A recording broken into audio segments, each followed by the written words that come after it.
ये दौरा खतरनाक, इंपॉर्टेंट, अहम। वो ये है कि इंडिया जो है वो $3 बिलियन के वेपनाइज्ड ड्रोन्स खरीद रहा है और इसके लिए प्रोसेस बड़ा स्पीड अप हो गया है, जिसमें ड्रोन्स डील कही जा रही है। फिर इसके अलावा इसमें ये भी खबरें आ रही हैं कि जो माइक्रोन जो है वो स्पेंड कर रहा है कोई $1 बिलियन की एक चिप प्लांट के हवाले से, वो एक डील नजर आ रही है। एक मोदी नहीं चाहिए, हर डिपार्टमेंट का हेड हमें मोदी चाहिए, तब जाके हम हिंदुस्तान को एक ऐसा देश बना सकते हैं कि जो 200 साल हम पीछे रह गए यूरोप से, उसको हम 20 से 40 सालों में हम रिकवर करके वहां पहुंच सके। When you buy some technology, उसका कुछ हिस्सा टेक्नोलॉजी का आपने उनको आगे देना होता है साथ उस प्रोडक्ट के, क्योंकि उस प्रोडक्ट की मेंटेनेंस होनी है उस प्रोडक्ट को वहां चलाने के लिए। तो अब वो उन पे सारी चीजें हो रही हैं। पहले अमेरिका ये कई दफा करता था, जिस तरह पाकिस्तान को F-16 दिए लेकिन टेक्नोलॉजी ट्रांसफर नहीं की। और कहा जा रहा है कि जो अमेरिका की जनरल एटॉमिक्स है उसकी जो चीफ एग्जीक्यूटिव हैं वो ये कह रहे हैं कि हम बेसिकली मोदी साहब का जो आत्मनिर्भर भारत का इनिशिएटिव है वो डिफेंस सेक्टर में उसको हम सपोर्ट कर रहे हैं। IMF ऐसा क्यों कर रहा है, उसने ऐसा क्यों किया? सारी शराइत मान ली, सारे नाक से लकीरें भी निकाल दी, उल्टे सीधे भी हो गए, तो फिर कोई और शराइत है, कोई हिडन एजेंडा है? अगर हमें इजाजत मिलती है उधर जाने के लिए हम फिर तैयार हैं। इस वक्त एक बड़ी खबर जो इस वक्त मीडिया पर वायरल हो रही है, बहुत उसके ऊपर डिबेट की जा रही है, बातें की जा रही हैं। हम ये देख रहे हैं कि हमारे हमसाया मुल्क के प्राइम मिनिस्टर, भारत के प्राइम मिनिस्टर, जो कि उनका विजिट है अब अमेरिका का, उससे पहले दोनों कंट्रीज के बीच जो इंटरेक्शंस हो रहे हैं, जो विजिट्स हो रहे हैं, वो तो अपनी जगह पर, लेकिन इसके साथ साथ बहुत बड़ी बड़ी डील सामने आ रही हैं, जिसमें ड्रोन्स डील कही जा रही है। फिर इसके अलावा इसमें ये भी खबरें आ रही हैं कि जो माइक्रोन जो है वो स्पेंड कर रहा है कोई $1 बिलियन की एक चिप प्लांट के हवाले से, वो एक डील नजर आ रही है। फिर इसके अलावा असलहे की और बड़ी डील्स नजर आ रही है। तो साजिद साहब, एक ऐसा विजिट, क्या इससे पहले तो ये सोचा नहीं जा सकता था कि एक कंट्री के साथ एक विजिट से पहले इतने बहुत सारे कोई कंट्री जो है मुआहिदे कर सकता है? आप इसको कैसे देख रहे हैं? देखिए, मैं आपको एक्सप्लेन करने की कोशिश करता हूं कि इस वक्त दोनों ममालिक के अंदर क्या हो रहा है, जियोपॉलिटिकल क्या हो रहा है इस वक्त पूरी एक खासकर उस रीजन में भारत के हवाले से मैं थोड़ी सी बताने की कोशिश करता हूं। मैं एक तो ये बताऊंगा कि मोदी साहब जब से प्राइम मिनिस्टर बने तकरीबन हर साल आते रहे हैं, लेकिन उनका ये पहला स्टेट विजिट है। और उनके इस विजिट से पहले जो, जिस तरह आपने खुद फरमाया है, लॉयड ऑस्टिन गए हैं, जो हमारे डिफेंस सेक्रेटरी हैं, वो गए भारत के दौरे पे, जैक सॉलिवन वो गए। और इस वक्त सबसे बड़ी जो अट्रैक्शन है अमेरिका के लिए वो क्या है, इस रेसिप्रोकल बेसिस पे जो चीजें चल रही। अमेरिका की जरूरत इस वक्त सिर्फ अमेरिका की जरूरत ये है कि एक चाइना को उसको कन्फ्रंट करना और दूसरा भारत को रशिया से दूर करना। ये दो ऑब्जेक्टिव है सारे इस वक्त जो अमेरिकन ऑब्जेक्टिव है। अब उसमें भारत के लिए उसमें क्या है? भारत के लिए उसमें ये है कि पहले सबसे ज्यादा असला जो है भारत रशिया से लेता है।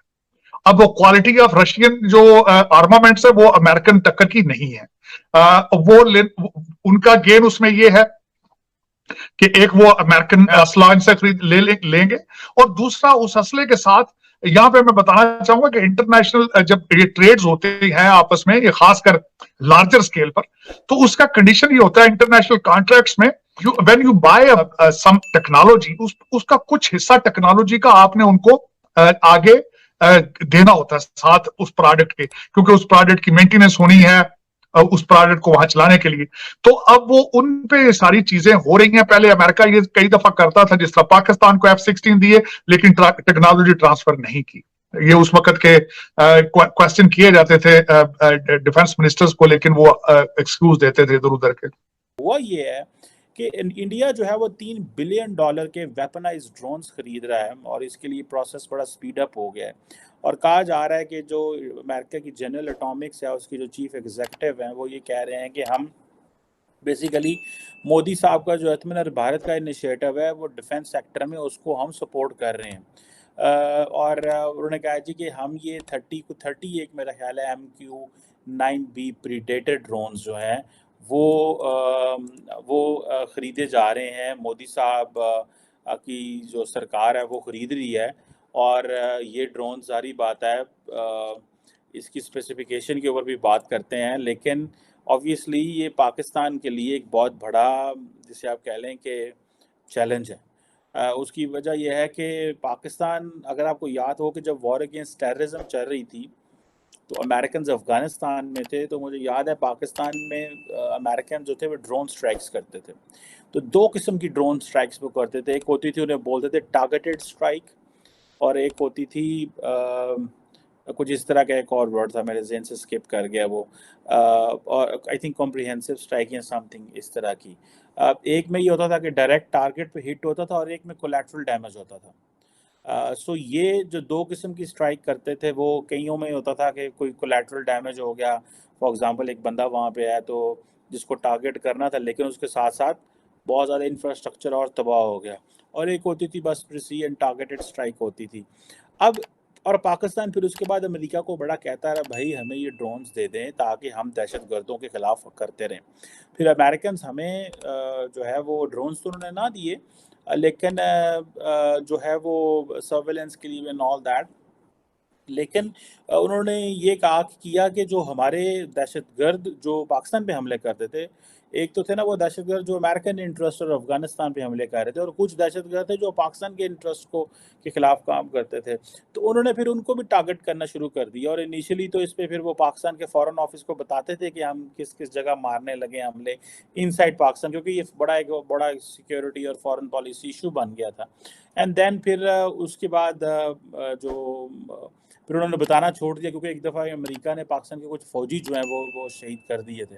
एक सलाला चेक पोस्ट पे उनके आगे फाइटर और हेलीकॉप्टर ने हमले कर दिए काफ़ी ज़्यादा। मुझे आज भी डेट याद है, 11 नवंबर जो थी वो समथिंग इस तरह की डेट थी, अक्टूबर का महीना था और 2011 समथिंग लाइक दिस मेरा ख्याल है।